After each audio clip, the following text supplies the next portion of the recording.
Tanuja, what do you think is the most important question before us with regards to the corona? And Plenty full of questions, Nayan, plenty full of questions. But if you really look and think about it, the predominant question, which all of us are carrying right now in our minds, are when will we go back to normal? Now, the whole thing is, what is normal? What was normal before the pandemic happened? Now, I have a critical lens here. Hate was normalized, greed was normalized, religious rift and violence, at least in the immediate environment and across the globe also, was normalized. Wars were done on that. Deaths, especially in corporates where, we spend our life due to stress, due to depression, due to increasing rate of suicide, due to excessive competition and its consequences on our body and mind, that had normalized. We really thought that we live like this. So that's a big question. And last but not the least, inequality was normalized. Till the time I am, number of our fellow workers, our working class, did not come on the street until the time, at least some media, despite the denial at various places, put it before our face that how many of our fellow brethren, our working class, are walking on road, hungry, shelterless. We forgot how unequal world we lived in. So I would say a lot of ills were normalized apart from a lot of good part of life, like development, like comfort, like better, ways of living. So I would say, if we really look at the past normal, I think we have questions to think about. Let me quote some facts. Oxfam report 2020, working paper it is, shared in Davos, and possibly most of us know about it. Few years they had been troubling us, and thankful to them for that trouble, that trigger. What do they say for 2020? I mean the last year. World's billionaire. I'm reading a bit, from that one or two things from the report. World's billionaires have more wealth than 4.6 billion people in the globe. India. Top 1% of Indian holds more than 4 times of the wealth held by bottom 70% of the population. Come to gender. Women and girls put 3.26 billion hours of unpaid work in the care at various home level and various other women, both girls and women. So they are the future. Now, when interviewed,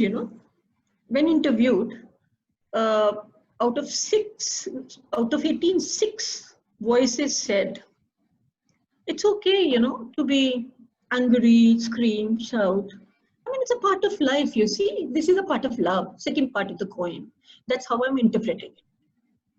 So we had normalized the violence, the attack on dignities, a lot of cause of concerns we carried. Last but not the least, care economy. They actually came out with some calculations. 2% of the GDP would potentially create 11 million jobs. That's the potential we carry. This would make up for the 11 million job lost, which we have already seen in 2018 before the pandemic. So I would say, and one more thing, how can I say that? This is about sexual harassment at workplace, and suggestion they give is, can we have a redistribution of unpaid care work between different genders or between other family members? Yeah, pandemic actually is indicating at that, because under compulsion, under complete lockdown, a lot of shifts happen. So we'll talk about it very soon. And then on other side, the negative, inequality is staring at our face. It has really increased manifold. So basically, these are the basic thoughts, which I can. The question in the mind of people basically is how to go back to normal. Now, the new normal is something, in service industries, at least, we were already discussing. And what was new normal? Caring, sharing, shared vision, shared, services, working together, more of social emphasis at workplace. So I would say, a new normal is still added in the past to the greed of few and poverty and inequality for many. I hope I answered you. Thank you. Do you think it will affect the thinking of business? Oh yes, I think so. There are plenty full of triggers for that. Just to name some, just to say some governance guidelines. They are shifting in Corona times, shifting business environments. Hugely, all over the disruptions in the supply chain, in the travel, in the transport, in the consumer demand, actually is providing a lot of triggers. Use of technology, completely different paradigm we are operating from. So that also is a big trigger for change. Work from home or work from anywhere, possibly when the cafes open, there will be assigned, spaces where we would work from. So a lot of shifts are happening even in the work environment. It's no more that very familiar office for us. In addition to that, in terms of cost, if I look at office infrastructure cost, in a way, actually now employees are sharing that cost with the companies. We have to see how we will really work it out later. Then, if I really look at the individuals, role shift, role challenges, job losses, then depression due to lack of social interaction, social distance, which we are actually mentally not really conditioned to yet, fear and uncertainty. So list is long. And I think all of this, from the business environment to infrastructure to individual, would affect all of us, from the leadership to the last line worker, front line. Yes, Nayan. Actually, a friend of mine from US had made, some very interesting article on gaslighting. And that actually is really dominating my thought right now. Now, what is gaslighting? I think most of us know, but I just like to say a few words around it. That, usually it is psychological manipulation of a person or a group by, feeding some things, constantly signaling something so that the person starts believing that that is a reality. Often, there's a mismatch happens, cognitive dissonance happens in the mind, and, the conflict in the thought emerges, and person starts losing self-esteem. And why am I thinking of gaslighting? You see, basically we all are averse to change. We would like to repeat what we know, because that has been a value which I command from my past. The moment new normal shift is required, means, I would say, newer ways of coping with the challenges from the environment to the household. I think, it will be very difficult for everybody to accept the same. And the gaslighting will start, is my fear, which I'm voicing today. Why would gaslighting start? Why am I thinking that, it can be an important thing to pay attention to and think through, so that we really minimize the damage to the mind, to the person, to the work, and to the productivity and even profit of a particular company, because all I think is, are very related aspects. Now, for example, suddenly when the disruption happens, most of us, were thoughtful about it, but some people at a workplace, and all, including, educational spaces, I would say, just started acting as if nothing had happened, and, instead of person, they can just work through technology. I really think we should not be ignoring. This ignorance can cost a lot in terms of quality and further disruption and destruction of talent, I would say. So we need to actually address that change is staring at our face. And why? I mean, we need to address. I understand that those alpha people at all kind of workplaces, from the government to the education to the corporates, have really built a lot of money for the companies. But then, right now, if some things don't change because the basic environment, global environment has changed, possibly that will be, a reason for disappearance of many organizations. So a big question we need to ask: is the condition today same as it was before, let's say, February 2020, or let's say April 2020 in India?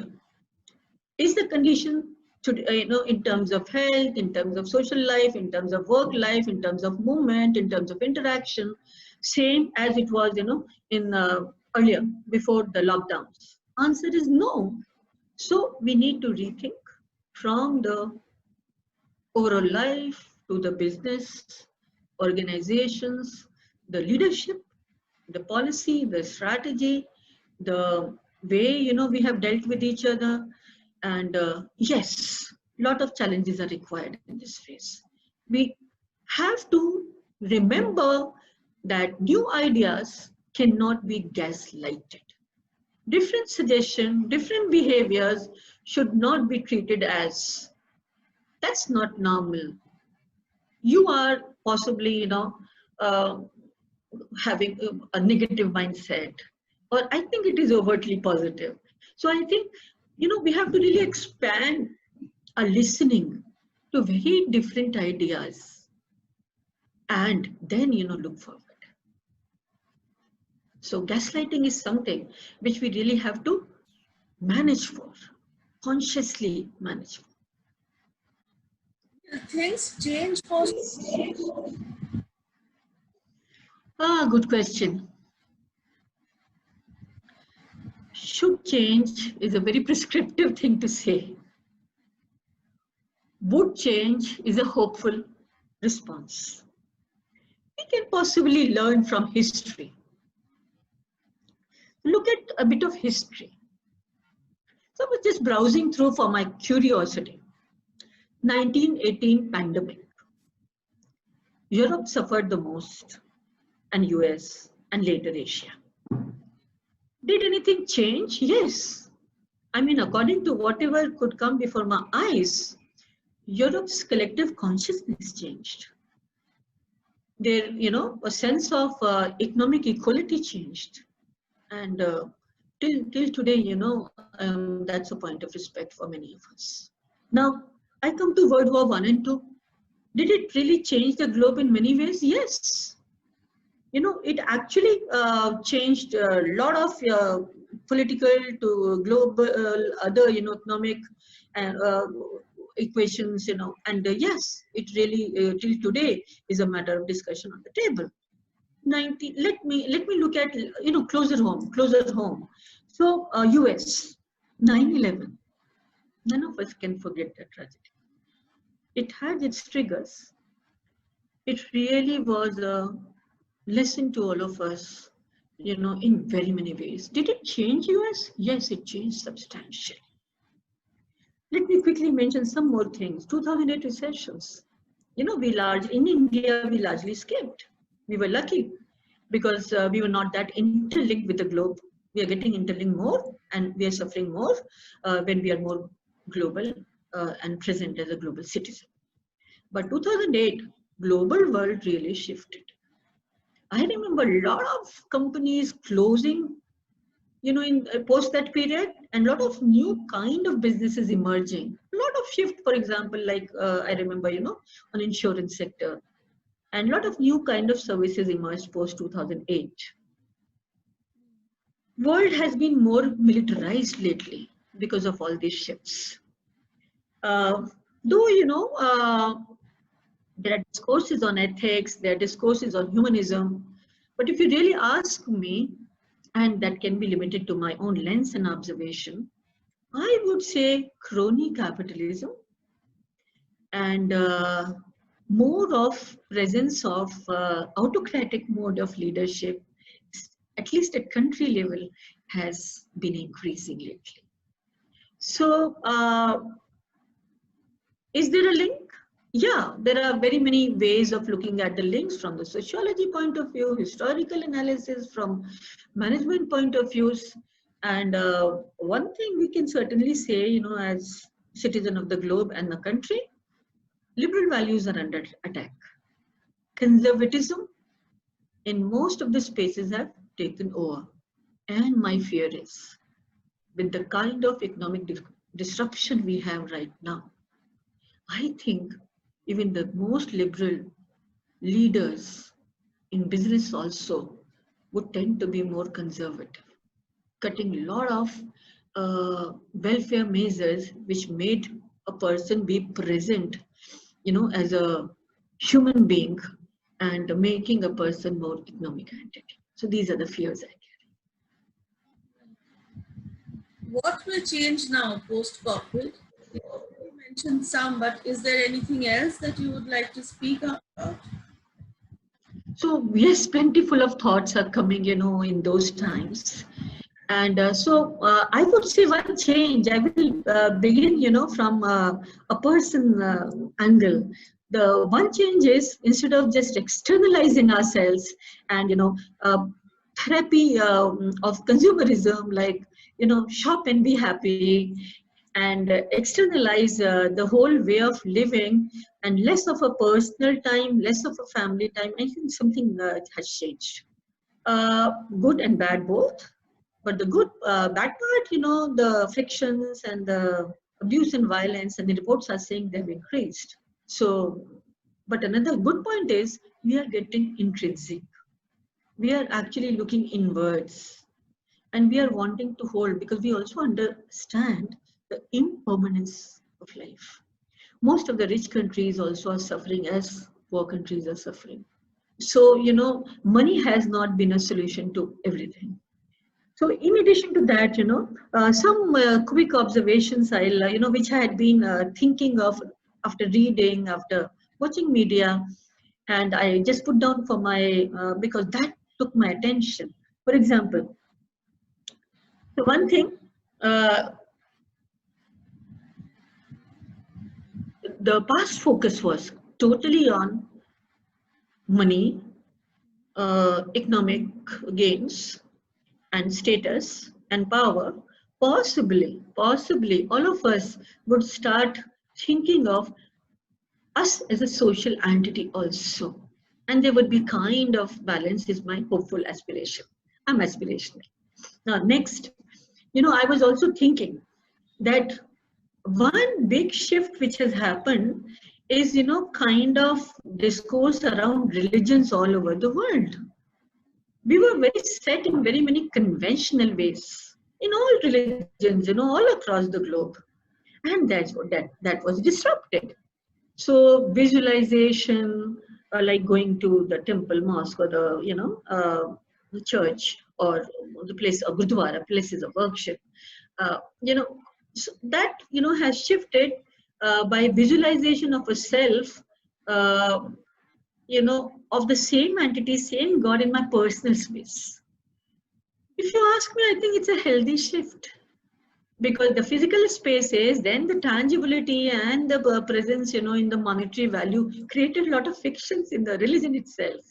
So one shift is that religion is becoming personal, and I think that will be good shift for the different religions to coexist, because I can interact beyond my personal at a social level.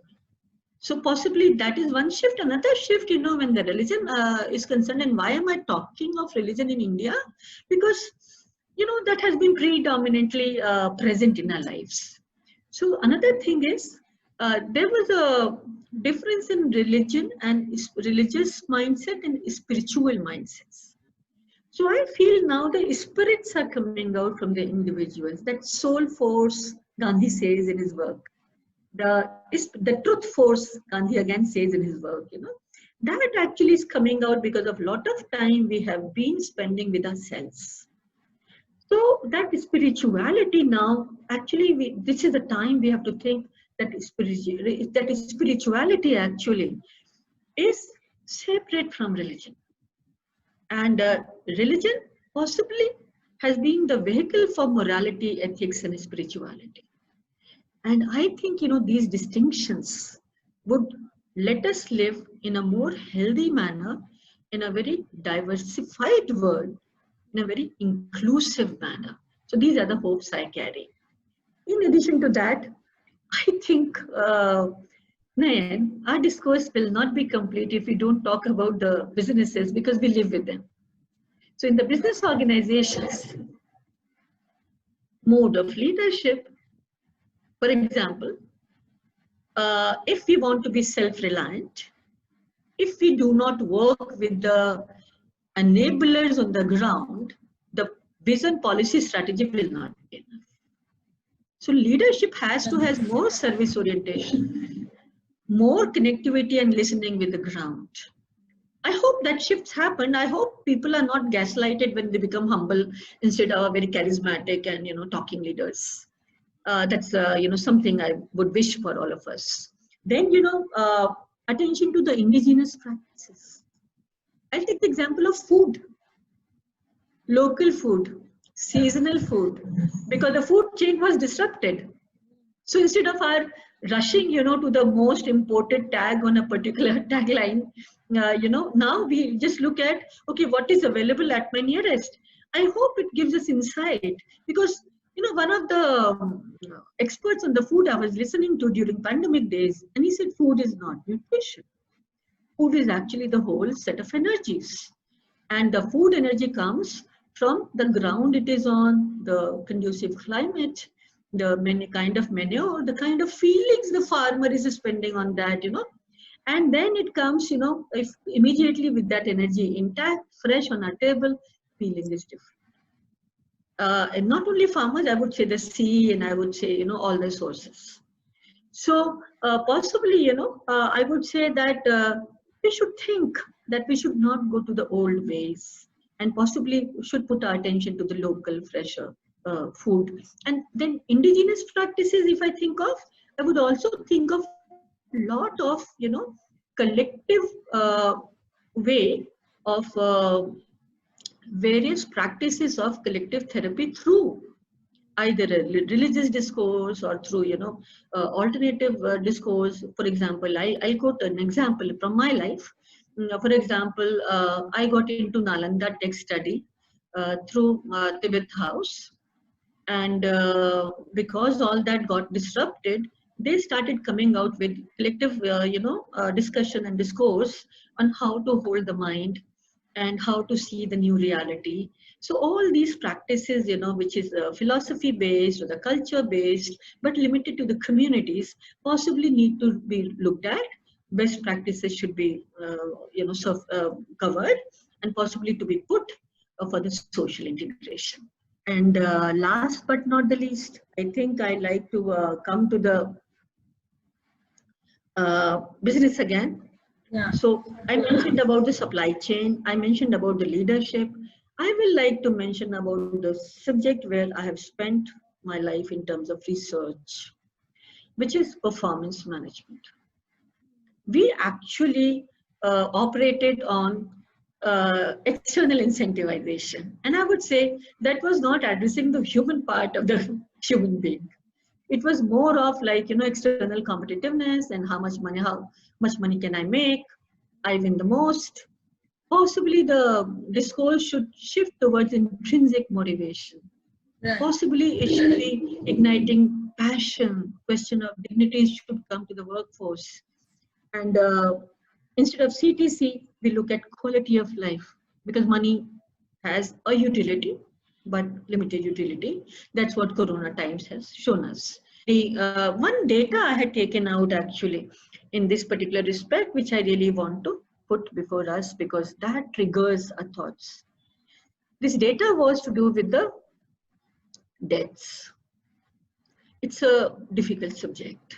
every day in the media, our day begins with the daily death rates due to corona.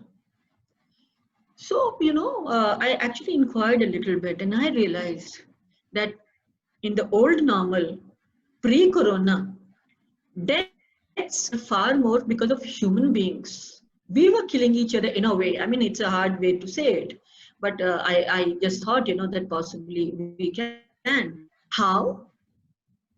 One example I'll take is road accident. So one data, 2018, 3 to 5% of country's GDP was invested in road accidents, and death, some 151,000 people died on the road accident.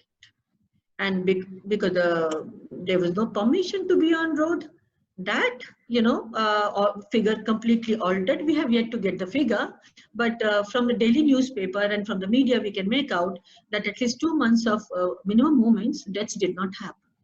Yes, the scene changed very tragically in the last 1 month, but the reason was not the old way of road accident.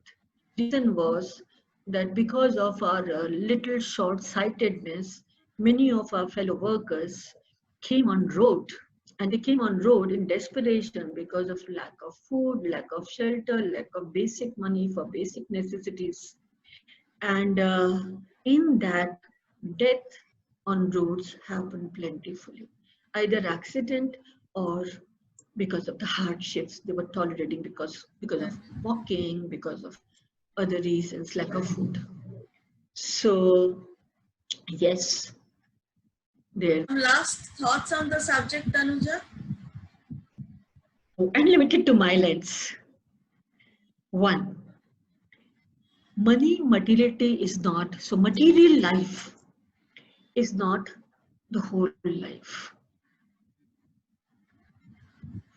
To earn, if I lose health, that's a tragedy. Health is wealth. Second, rich and poor countries suffered equally, or possibly sometimes richer countries suffered a bit more because of various reasons of level of protections and a different level of immunity. Or there are many theories, so I do not know, the time will tell, but somehow the corona attacked all of us equally.